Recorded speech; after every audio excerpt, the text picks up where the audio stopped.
Mga lalaki sa buhay ni Kim Chiu na nakarelasyon niya at na-link na mga leading man niya sa showbiz. Enrique Hill.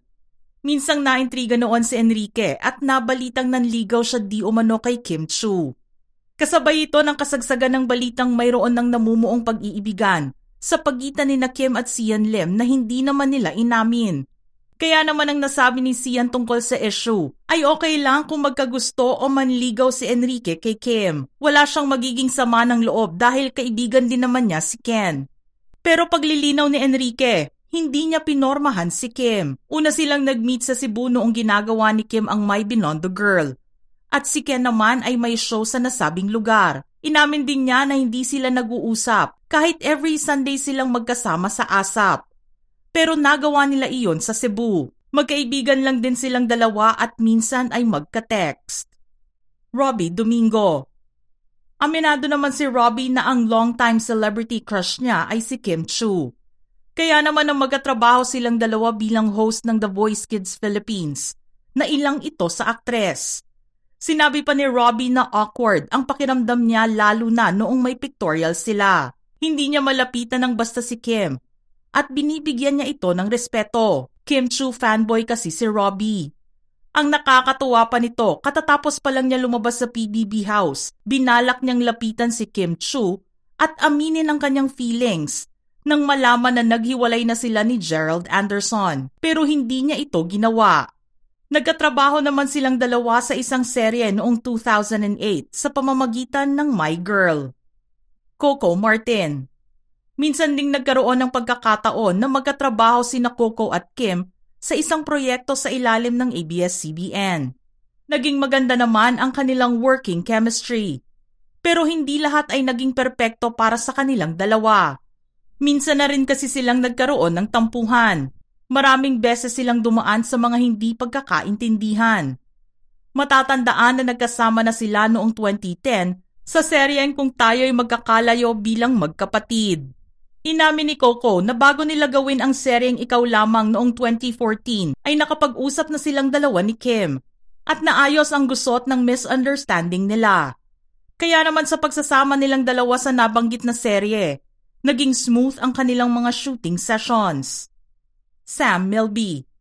Hindi naman naiwasan na maling sina Sam at Kim sa isa't isa. Ngunit nilinaw ni Sam na hindi siya nagtangkang ligawan si Kim noon. Salungat ito sa mga naglabasang balita noon matapos na biruin ni Chris Aquino si Sam na dapat ay ligawan niya ang aktres. Naging maganda lang talaga ang kanilang relasyon bilang magkaibigan, pero hindi ito umabot sa puntong nagparamdam ito sa aktres.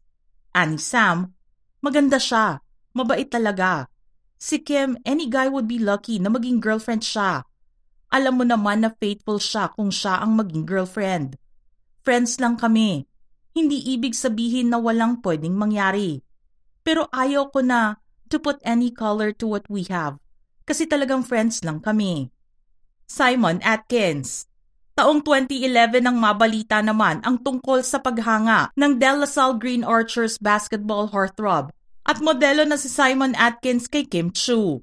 Napansin ito ng mga netizens nang minsang makipag-usap siya kay Kim sa Twitter. Nang ma-interview naman ito, sinabi niyang nagkaroon siya ng pagkakataon na makausap si Kim sa tulong ni ex-PBB housemate Joseph Elizalde at doon niya nalaman na mabait na tao ang aktres.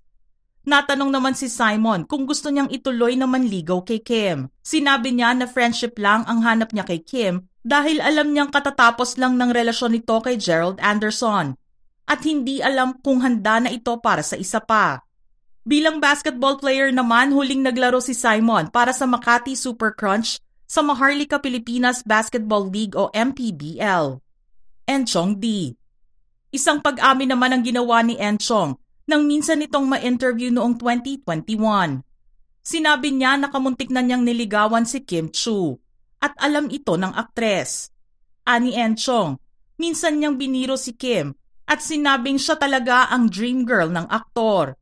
Pero laging umiiwas si Kim sa kwentong iyon at sasabihin niya na wag na niyang ituloy dahil 15 years na ang nakalipas.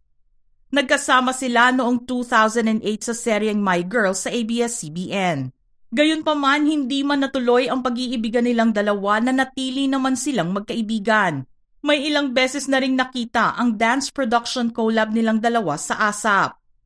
Gerald Anderson. Nagsimula ang lahat sa loob ng bahay ni Kuya, pero hindi naman akalain na magiging seryoso ang pagkagusto nila sa isa't isa hanggang sa makalabas sila.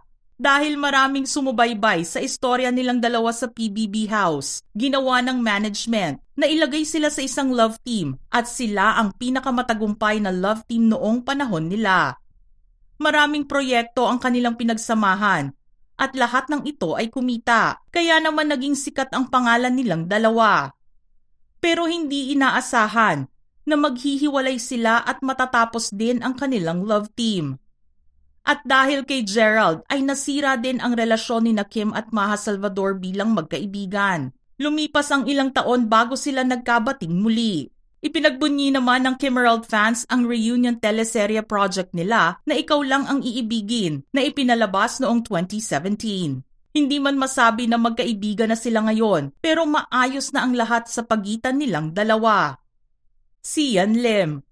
Bago natapos ang taong 2023, isang palaisipan sa marami lalo na sa mga fans ng Kim C kung bakit tahimik ang kanilang social media profile feeds. Hindi na kasi masyadong nakikita ang dalawa na nagpo-post ng mga litrato nila o di kaya ay nagko-comment sa kani-kaniyang post. Pero kapag natatanong naman sila pareho, hindi rin sila nagbibigay ng kanilang pahayag tungkol dito. Hanggang sa naringgan si Kim na nagsabing ipaubaya na lang muna sa kanila ni Sian ang tungkol sa isyong iyon. Si Sian naman nang matanong tungkol kay Kim, tila iritable itong sumagot at sinabing wag nang gawing topic si Kim. Ilang araw bago sumapit ang Pasko ay inilabas nilang dalawa ang joint statement na nagkukumpirma sa kanilang breakup. Palibhas ay pribado ang kanilang love life, kaya naman walang nakuhang impormasyon ang mga netizens sa isyong ito bago ito nakumpirma. Nag-delete man si Sian ng mga videos niya sa YouTube. Nananatili pa naman silang nakafollow sa isa't isa sa IG. Paulo Avellino. Aminado si Paulo na pangarap niyang makatrabaho si Kim Chiu. Noong kalilipat pa lang niya sa ABS-CBN mula GMA7. Kaya naman nang mabigyan sila ng proyekto, kahit matagal na panahon ang kinailangang hintayin ni Paulo, natupad ang kanyang pagkasabik sa pagkakataong iyon. Ang unang tambalan nila sa seryeng Linlang ay hindi inaakala. Nahahakot ng maraming palakpak mula sa mga fans. Kaya naman hirit ng mga ito, isa pang proyekto para sa Kim Pao. Hindi naman sila binigo ng management dahil ang remake ng Korean drama na What's Wrong with Secretary Kim ay parehong napunta sa kanilang dalawa. Masaya rin si Kim nang malaman niyang magsasama silang muli ni Paulo. Mas naging komportable siya ngayon kasi rom-com ang genre ng serye. Si Paulo kasi ang mas naging komportable sa kanyang genre na heavy drama sa Linlang. Hindi pa nga alam ngayon kung ano ang tunay na score ng puso ng Kim Pao. Present kasi si Kim sa premiere night ng movie ni Paulo na Elevator noong April 23, kung saan kasama niya sa unang pagkakataon si Miss International 2016 Kylie Versosa. Mga ka-showbiz peeps, anong reaksyon nyo sa ating listahan ngayon? Send your thoughts in the comment section below.